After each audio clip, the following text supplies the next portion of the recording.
में लाके चलने वाली स्त्री हैं, मैं उनका सबसे पहले वंदन करता हूं और अपने इस कार्यक्रम में अभिवादन करता हूं।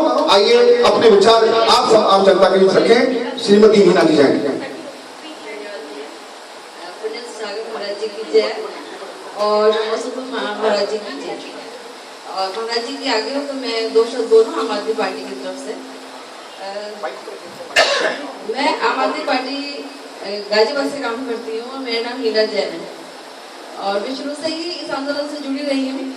और मैं आप सबको बताना चाहूँगी कि मैं शुरू से अपना काम अपने आप ही करती रहती थी अपने ही क्षेत्र में। कभी कौशाम्बी हेड ऑफिस नहीं गई, ना अरविंद केजरीवाल जी से मिली, लेकिन कुछ ऐसी बात थी जो मुझे अच्छा लगा मुझे पार्टी में काम करने के लिए, कि मुझे लगता था कि देश के लिए कुछ अच्छा काम होने जा रहा है तो मुझे अपना सहयोग करना चाहिए।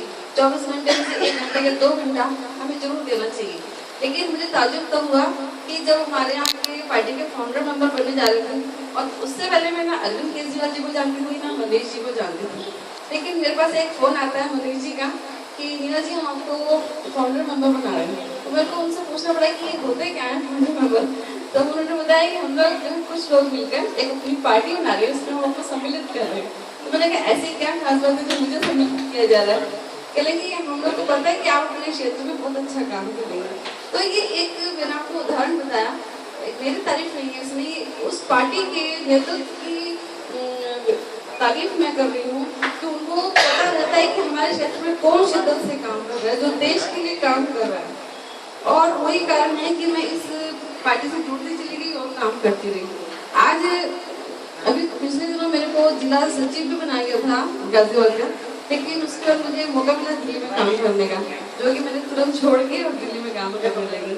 और मेरा बहुत बड़ा सौभाग्य है कि पुण्य सागर महाराज जी के संपर्क में आई और उनके संपर्क में आते मुझे इतनी सारी बहनों से और भाइयों से मिलना पड़ता है। उसके बात का बहुत खुशी है और बहुत मेरा सौभाग्य है। मुझे बहुत इस बात के लिए गर्व महसूस होता है कि मेरे जैन समाज में बहुत अवेयरनेस है और लोग बहुत जागरूक हैं इस चीज़ को लेकर।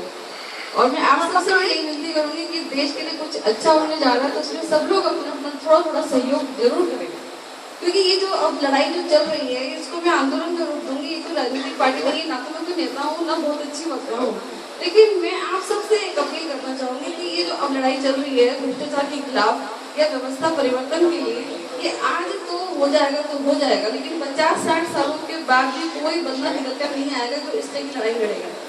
क्या कारण है कि आज के जो 70% जो भारत का पैसा है वो सिर्फ मुश्किल से 80-90 परिवारों के पास है, बाकी जनता के पास नहीं है। मतलब वो मुफ्लिसी में जी रही है और कुछ लोग हैं जो बहुत आराम से जिंदगी जी रहे हैं। कॉर्पोरेट है, मीडिया है और राजनीतिक लोग ही पूरे देश को चला रहे हैं।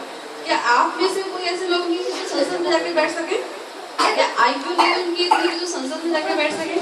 क्या कारण है कि गांधी परिवार, मेरी लड़ाई ना तो कांग्रेस से है ना भाजपा से है, किसी से नहीं है, लेकिन ये एक राजनीतिक माफिया बन गया है जिसको हमें इस लिस्ट को तोड़ना है और वो हम ही लोग तोड़ सकते हैं आम आदमी बनकर, क्योंकि ये हम ही लोग बिठाते हैं इन लोगों को संसद में अपने लिए। लेकिन आज हम लोग दिल्ली में भी आ गए थे यहाँ आने के लिए, तो दिल्ली की ये हालत है कि सड़कें टूटी नहीं है, पानी की समस्या है, तो बुनियादी जरूरतें अभी 65 साल में हम लोगों को नहीं मिल पा रही हैं, तो आगे हम कैसे उम्मीद कर सकते हैं?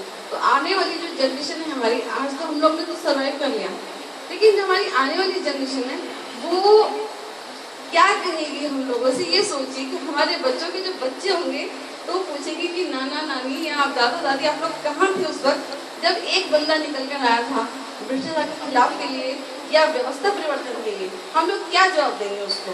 तो ये एक हम लोग का फर्ज है, हम फर्स्ट सिटीजन है इंडिया के, तो हमारा फर्ज बनता है कि हम लोग भी इस देश के लिए कुछ काम करें।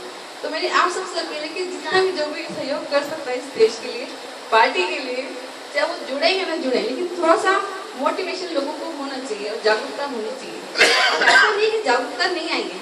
ये जो अभी दामिनी का केस हुआ था उसमें लोगों ने अपनी बात कहने के लिए महीने भर तक जंतर मंतर पर या इंडिया गेट पर खड़े भी रहे, तो अपनी बात करने के लिए अभी रिसेंटली भी हुआ आगरा में भी एक नेहा करके लड़की थी, उसकी PhD कर रही थी, उसकी हत्या कर दी गई। उस वक्त भी छात्र लोग सड़कों पर निकले हैं, तो ऐसा नहीं है कि जागरूकता नहीं आई है, लेकिन थोड़ा सा हम लोग को और अवेयर होना पड़ेगा। यही कह के मैं अपनी बात समाप्त करना चाहूँगी और सबको धन्यवाद करूँगा। ये थे हमारी आम आदमी पार्टी की श्रीमती मीना जैन जी। जिन्होंने थोड़ा कहा लेकिन अच्छा कहा और आपको जागरूक करने के लिए जितना प्रयास कर सकती थी किया।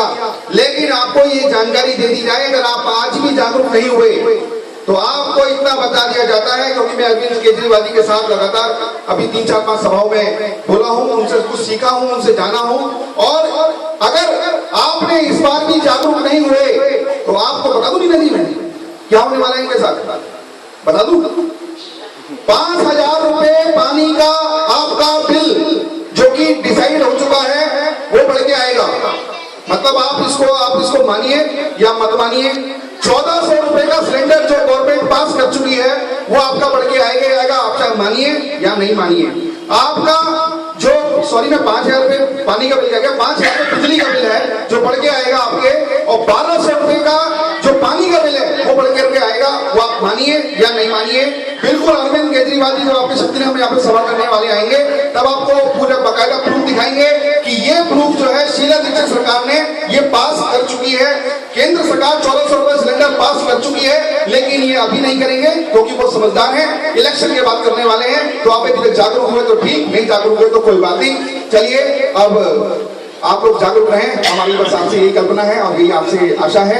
चलिए मैं अब आवाज दे रहा हूं हमारे बीच कुमारी नैन्सी जैन को, वे आए और अपने जयकारे के साथ, अपने भजन के साथ हमारे पूज्य आचार्य भगवान के चरणों में अपना भजन रखें।